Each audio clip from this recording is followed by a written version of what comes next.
I'm an artist who has not been making art. This time lapse is more for me than anyone else, though I do hope you get something from it too. After big changes in my life, being creative rose from the depths right back to the surface. I'm glad that it did, but I have a lot of practice to catch up on. This is an unnamed character for a game project that's been in my head for months now. I'm not building my dream game, and I'm probably not even going to try to sell this. I just want to make one level. The inspiration for this design is from various sci-fi sources in the 80s, but notably the show Captain Power. Do you remember that one? But from the fires of the Metal Wars arose a new breed of warrior, born and trained to bring down Lord Dredd and his Bio-Dread empire. They were soldiers of the future, mankind's last hope. The inspiration is not going to be that dark, though. The level design is actually going to draw from a less dismal source. Mario 64 has been a game that I have played and played and played more times than I can count. The 64, of course, was a huge platform, and so I'm going to do something that has that kind of silly sci-fi power armor look, but hopefully is a little bit more bouncy and playful. So we all learn by doing. This project is about cleaning these cobwebs out of my brain. A lot of these things I know how to do. I am just rusty as hell. Like I said, have barely drawn since high school.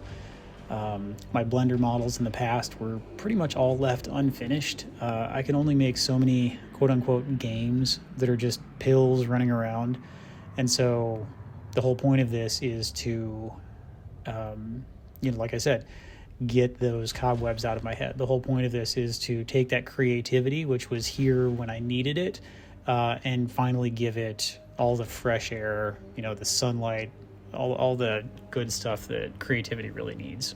So right here, I have been trying to model this person out, and initially I wanted to go with some sort of a chibi kind of look, because Mario is a lot smaller, and like I said, I wanted it to have sort of a lighter, bouncier look to it, so that's why this character has such a giant block on top of its neck right now, that giant head. It was supposed to be a chibi head. I, for whatever reason, couldn't just make a tiny chibi body, though. As I was modeling this out, it just became tall. It felt a little bit more natural to have something that was cartoony but stretched, so that's what we were going with there. As I was building this out, I tried to keep the shapes as simple as possible. I tried to use as few lines as possible. I wanted to use as few polygons as I could. I knew I needed to be able to make it deform properly when I eventually got to that point. So I didn't want it to be so simple that it just looked like, a Duplo block running around on the screen. But at the same time, I didn't want to overcomplicate anything, because as I'm trying to work these cobwebs out, as I'm trying to stretch and exercise these creative muscles, one of the most important things is that I kind of just do it. I can't create something that's great or perfect. I can't create something that looks exactly on paper or on screen the way that I believe it looks inside of my head. It's going to end up kind of destroying me and being sort of anathema to the process here if I try to make it look right the first time, which is, again, why I'm not trying to make my dream game. I do have a dream game. I have dream art. I have dream comic books. I've got all kinds of dreams, but I need this to be tangible. I need this to be something that you can actually reach out and touch. So that's all I'm doing here.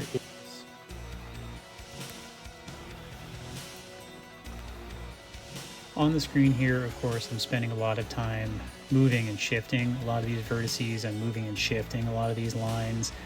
Again, I didn't want to add too much, and I wanted to make sure that I had good flow from one end of this thing to the other. So the model itself has to have as few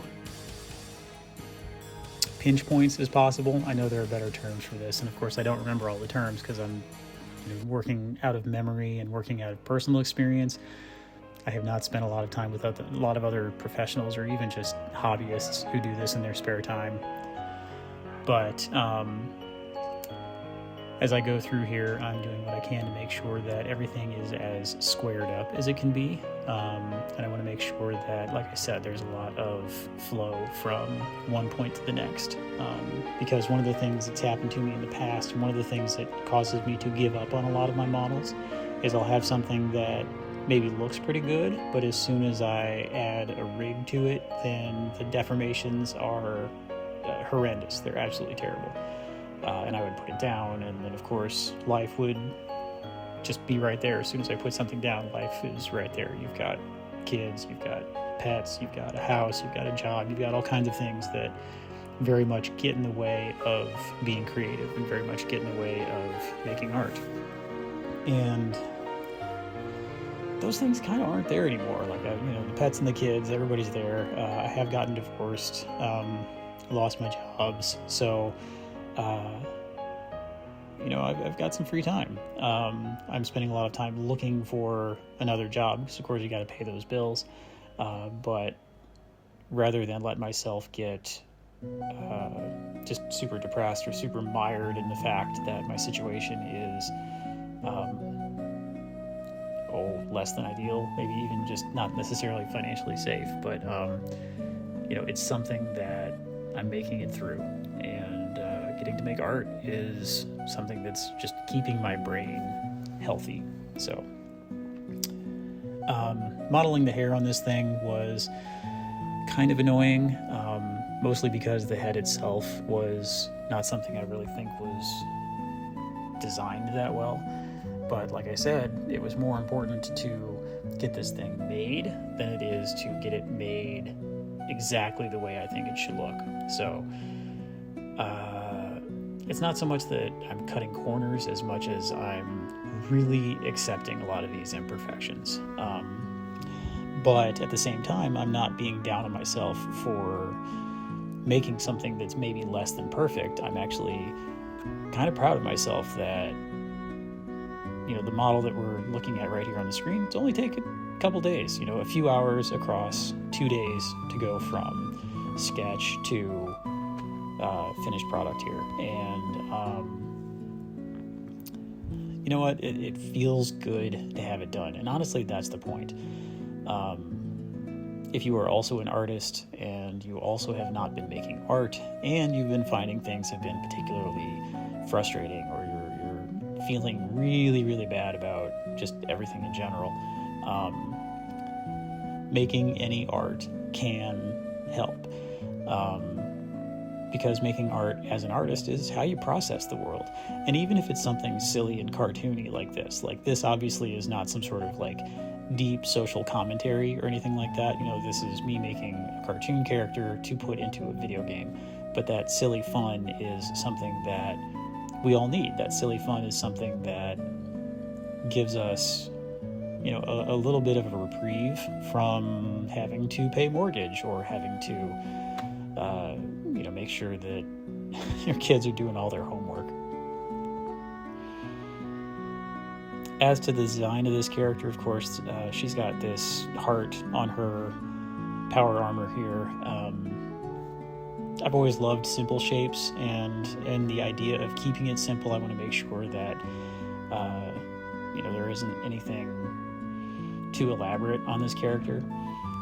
And then once I got here to the end, it was really a matter of trial and error on assigning vertices to see if I could get it to deform just properly enough. So as you can see here, I'm working around this character's shoulder joint, and I didn't want it to deform horribly like some sort of great nightmare, but at the same time I can't have it deform perfectly because the whole idea is to get this done. Same with texturing. It's super simple textures made in Blender. And once I'm done with this here, I'm going to take it into Godot, and I'll use the shaders in Godot to make it look a little bit better than it is now. But the next step after this is going to be to animate it, and then once I animate it, then it goes into Godot. But this has been a fantastic couple of days. Going through here, taking the time, spending the time on myself to actually sit down and make this thing has felt fantastic. So if you're going through something hard and you're an artist, lean on your art. If you're going through something hard and you want to try something new, try art. And if you're not going through something hard and everything's great, try art anyway. There's no time like now, really, to get through it. But of course, we all have stuff that we need to attend to, so don't neglect your responsibilities, but don't neglect yourself either, right? So here we are. So I'm just painting on the quickest little face I can for this thing. It is just this little blue-eyed character that's been in my head forever, and here she is. Thank you so much for watching. Be sure to check back as I get this character animated and then put into Godot for a game.